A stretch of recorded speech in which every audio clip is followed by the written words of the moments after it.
यहाँ घर है लेकिन लोग नहीं, खिड़कियां हैं लेकिन निगाहें नहीं, आंगन है पर बच्चे नहीं, सड़कें हैं पर कोई राह नहीं, हर तरफ सन्नाटा पसरा है, यहाँ है तो केवल खामोशी। ये वो गांव है जो सदियों से वीरान है। क्या है इस गांव के पतन का कारण? क्या लगा है इस गांव पर कोई श्राप, या है इसके पीछे कोई और कहानी?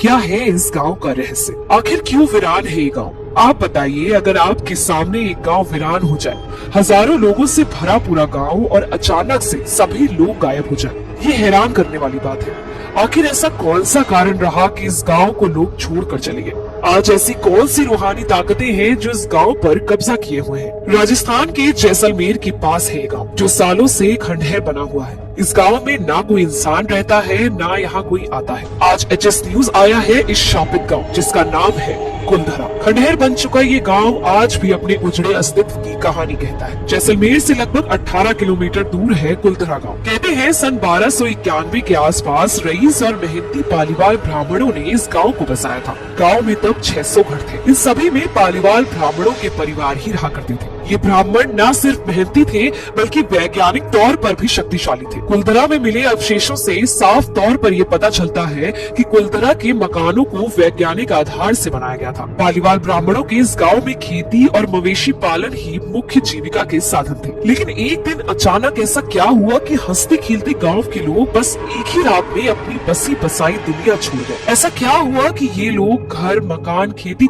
सबको छोड़ जाने के लिए मजबूर हो गए? इसी सवाल से जुड़ी है कुलधरा की रहस्यमय दास्तान, जिसका संबंध श्राप से है। कई लोग इसे बुरी आत्माओं से जोड़कर भी देखते हैं। ये आज का दौर है जब लोग सामने हो रहे अत्याचार को देखने के बाद भी आवाज नहीं उठाते हैं। आज के दौर में शायद लोगों को दूसरों की परवाह नहीं है, लेकिन जिस समय का जिक्र हम यहाँ कर रहे हैं, वो समय सिर्फ अपने नहीं बल्कि एक दूसरे के बारे में सोचने का था। खुशहाल जीवन जीने वाले पालीवाल ब्राह्मणों की एक बेटी पर वहाँ के दीवान सालम सिंह की बुरी नजर पड़ गई। सालम सिंह को एक ब्राह्मण लड़की पसंद आ गई। सालम सिंह उस लड़की को पाने के लिए जी तोड़ कोशिशों में लगा रहा। स्त्री का सम्मान करने वाले इन गांव वालों के सामने अब ये चुनौती थी कि वो अपनी बेटी को इस राक्षस सालम सिंह से बचाएं या फिर उसके सामने हार मान ले। मजबूत संकल्प वाले गांव वालों ने कोई समझौता करने के बारे में भी नहीं सोचा। सभी गांव वालों ने एकजुट होकर फैसला किया कि सालम सिंह की इस बेइज्जती को बर्दाश्त नहीं करेंगे। इस विषय पर निर्णय लेने के लिए सभी 84 गांव वाले एक मंदिर पर इकट्ठा हुए।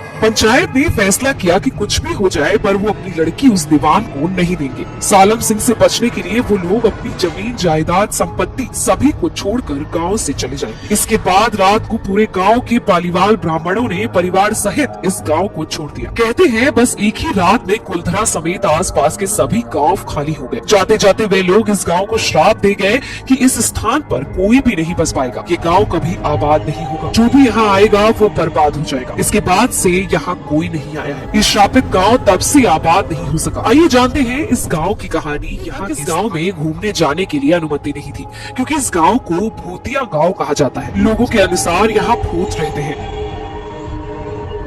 लेकिन कुछ समय पहले राजस्थान सरकार ने ये दावा किया है कि यहाँ कोई भूत नहीं है, इसलिए सभी के लिए ये गांव खोल दिया गया है।